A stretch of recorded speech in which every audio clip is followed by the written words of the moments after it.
कहानी आखिरी शबनम। रात की खामोशी को चीरती हवाओं की सरसराहट, सूखे पत्तों की चरमराहट और दूर कहीं उल्लू की आवाज। कुछ तो था उस हवेली में जो आज भी सांस लेता था। राजस्थान के एक छोटे से गांव बड़गांव में एक पुरानी हवेली थी जिसे लोग शबनम हवेली कहते थे।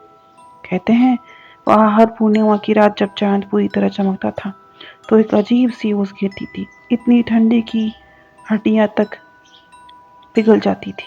लेकिन यह कोई आम ओस नहीं थी, यह शबनम मौत का पैगाम होती थी।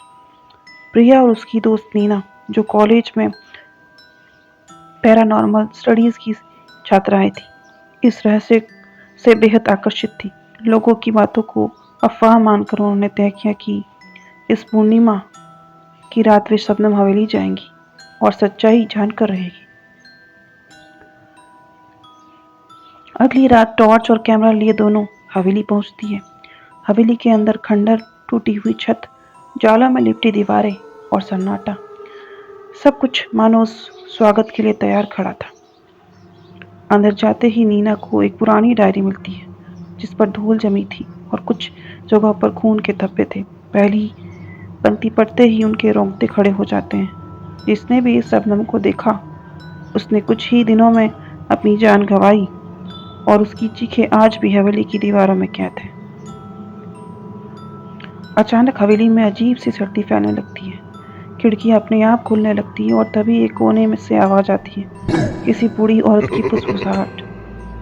वह औरत सफेद साड़ी में थी, चेहरा झुर्रियों से भरा और आंखें लाल।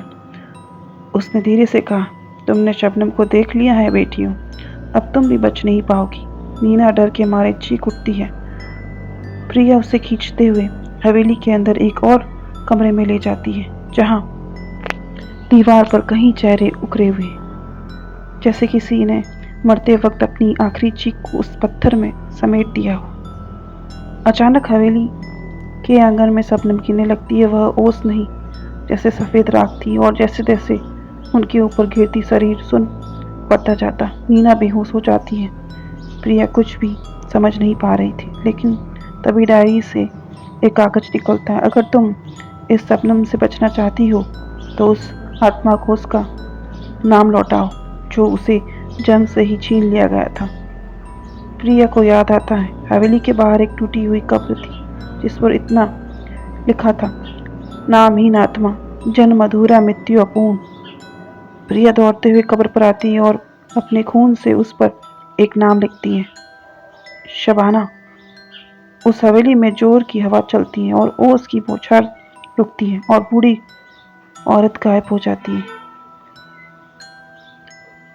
प्रिया नीना को उठाकर बाहर लाती है और दोनों सुबह होते ही गांव लौटती।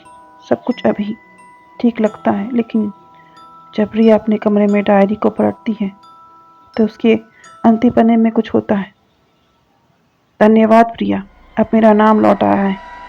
अगली पूर्णिमा को मैं तुम्हारे कमरे में आऊंगी।